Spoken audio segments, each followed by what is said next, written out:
Shanahan to figure out which quarterback to play and when. Shanahan has previously stated that Jimmy G is the starter, but as camp wears on, Shanahan may be changing his tune. Here's his latest thoughts on the Niners quarterback situation. I think when this is all said and done, there's going to be two guys they believe will help us win, and I think they'll trust us to make that decision. Whether it's permanently, for one game, for a series, or just a situation. Got to balance that out, right? Though it's tough to do, but it is as easy as how do you win the game? Acho, you like Kyle Shanahan's plan? Terrible idea. terrible idea. You know the saying, big dog. What they say, you got two girlfriends, you ain't got none. I mean, you got two quarterbacks, you ain't got one. That's what they say? That's what they say. That's what they say. You ain't got none? That's what you ain't got no wife, I know that, but you might have some girlfriends. But Kiko, you might have some good times, too. I hate this man. I mean, I ain't heard that one yet. If you have two quarterbacks, you got none. It's a terrible idea by Shanahan for two primary reasons. Number one is practice time. Number two is leadership. I'm going to break this down for y'all. NFL practice, let's call it 2 hours. Let's call 2 hours having roughly 20 or so periods. Each period roughly, I don't know the math off the top of my head, but call it 10 or so minutes. You know you've been there before, 8 to 10 minutes. 12 plays. Right. The first team gets 4 plays. The second team gets 4 plays. The first team again gets 4 plays. If it's training camp, maybe first team, second team, third team, however the case may be. Right. If you got two quarterbacks, who's getting that third set of 4 plays? I said the first reason it's a terrible idea is practice time. If your starter were to take his first set of 4 and his third set of 4, he's getting 66% of the reps. Other cat's only getting 33%.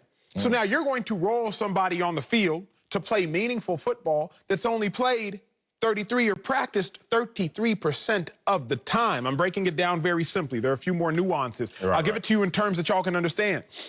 Imagine you're going on a college visit and your host shows you 33% of the campus.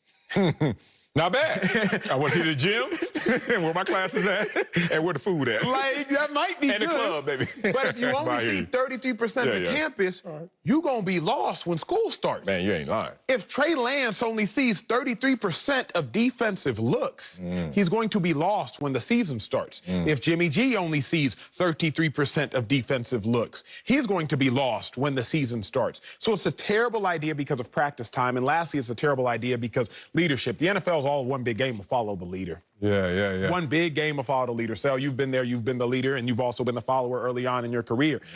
If you don't have a starter at quarterback, I don't know who I'm following. Who's breaking down the huddle? Who's doing the victory formation downset hut at the end of Saturday's practice before we go on our plane to go wherever we're about to go to play the next opponent?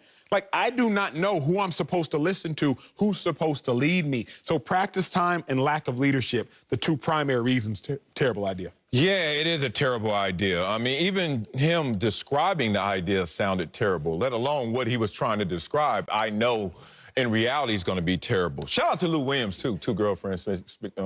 Not bad. Shout out to Lou Dog, Atlanta. Let's talk about this. One, you just built in an interruption to my flow, Coach. I don't like that. Because one of the greatest things I learned from playing in my 60 minutes is I had the ability to self-correct. That first quarter move, that first quarter throw, that first quarter tackle is going to change in micro-decision by the 4th quarter. Coach, you're not going to allow me the opportunity to make micro-decision changes because you already built in an interruption to my flow. As you said, it can go game to game, it can go series to series, it can go half to half. And this reminds me, because I'm an LA guy, and I used to watch the USC running back by committee all the time. You've probably seen those guys. At one time, they had a real one. Like, not Reggie Bush, and not the... Reggie Bush was Reggie Bush, right? Even though he had support. I'm talking about when they had Stephon Johnson, remember that? Joe McKnight, rest in peace, and C.J. Gable. Now, here's the thing. I know Stephon Johnson. I know him since he was a little kid. He used to run on my track team. 6 years old, this was amazing. He used to send me video of him playing Pop Warner when I was in the league. And I used to check it out, say, do this, do that, send it back to him, we talk it up, we chop it up. Amazing relationship. It never worked out for any one of those guys individually in terms of optimizing their talents. They all became names, they all got opportunities, next level, but they didn't really get it like they could have gotten it because there wasn't the trust factor. You talk about leadership and practice time. How about trust? Coach, how about this? If you can't make a decision, how are we supposed to? And then it's going to be based on this. See, watch him move the goalpost. Well, look, I'm going to base it on what we're doing or how they're doing. But, Coach, We are all in an action sport. It's based on results. And those results could be preseason. Those results could be practice. But you know who's better. Like I told my son this morning, there's no such thing as a tie. There's no such thing as, oh, my God, we're exactly the same. Which one is better for your team? It allows us to simply say, we're going to go out there and dictate terms based on the decision you made for our leader and our leadership. When that's not a part of this game plan, when it's just like, oh, he has the hot hand right now. Oh, now he has the hot hand. What happens when they both have the cold hand? Think about it. What happens when one has the hot hand and then the other one's sitting there like, I thought there was some equity, some balance to this. You talk about dissension. Now we're going to have a problem because as soon as the one that's supposed to be on top falls down, then you look at the other one. If he doesn't show up, then we're going to be in this situation. Coach, we have two, now we have none. And thank you for not making that decision. So the other reason I hate this is for very much of what you said. I hate what Kyle Shanahan is trying to do with these two quarterbacks because it's like having a backup plan. And whenever you have a backup plan, you're not fully committed, in my mind. Oh, don't you do this. To the starting plan. What do you mean, safety net? Yeah, you know I'm going to hate this, but go ahead. I'm going to let you talk. I love so, it. You know me. Yeah. You know me. Your boy's super single. However, I thought, if I get married, I probably wouldn't sign a prenup. I wouldn't sign a prenup. I ain't sign one. I wouldn't sign one. Don't and sign why? one. Because your boy, I don't necessarily, it gives me an out. It gives me a backup plan. At least it gives me a bigger safety net. It's like, wait a second. You start tripping, you start acting up, something goes down. Oh, got a prenup. I'm good. Yeah. But if not, you're more so forced to at least try to work through your issues. Meanwhile, money's not hard to make. I will just try to find a way to make more. Having two quarterbacks is kind of like Shanahan having a prenup. He got a backup plan. Oh, Trey Lance, huh? You want to throw a couple picks? Don't worry. Let me see what Jimmy G got going on. Oh, Jimmy, you want to fumble the opening snap? Don't worry. Hey, Trey, come over here. I'm free later in the third quarter. So I hate it because when you got a backup plan, in my mind, it gives you an out. And in my mind, you will more readily look towards the door as opposed to looking exactly at who you have and just finding a way to stick it out and working it out for the betterment of y'all both. Yeah, look, that was a leap. Calling that a backup plan. It was amazing. It was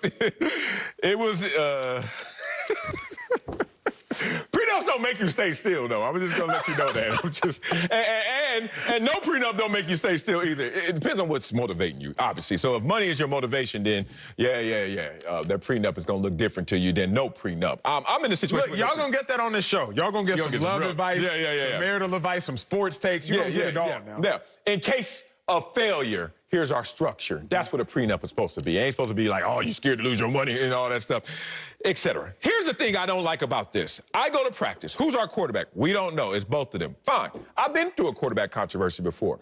Let me tell you one thing. It's not so much that we can have an outwardly rooting interest, because we were rooting for Doug Flutie versus Rob Johnson. Doug Flutie. Most guys, Doug Flutie. Some guys, Rob Johnson. Can't discount that. However, that's not the population or the populations you need to be concerned with, Coach. It's the ones who don't voice their opinion. But like anything in life, if you don't say it, you're going to live it. If you don't say it, you're going to act it. That's what happens. You're going to displace your aggression. So then when you're frustrated and you can't speak to Coach because he's indecisive, and you can't speak to anybody else because you know they're already divided, then you're going to start acting it out. So case in point, I played D-line. I know what offensive linemen are capable of. I also know that certain offensive linemen felt more comfortable with another quarterback. So I pass protect like this when I got Jimmy G. And then I got Trey running around in circles because he don't know what he's doing just yet. You know how I start pass protecting? Like this, because this dude ain't going to do what I... Why am I going to give my all and he don't know where he at? And I'm only using their names as example purposes. It could flip, but that's a bad thing. Wait, go even further there and then I'm done. I didn't even think about that. Come on, man. Good point. We act different with them back there. It's, for me, Sel, it's not even so much the acting different. It's the playing different. I'll give it to you in my terms before I flip it. You play D-line, bet. I played linebacker. That means I am backing you, the defensive lineman. Put it in layman's terms. I know how Marcellus Wiley likes to run his stunts. I know how quickly Marcellus Wiley, if he is lined up in a six technique, but how do you put that in layman's terms? Say he's lined up outside the tight end. Yeah, okay. Yeah.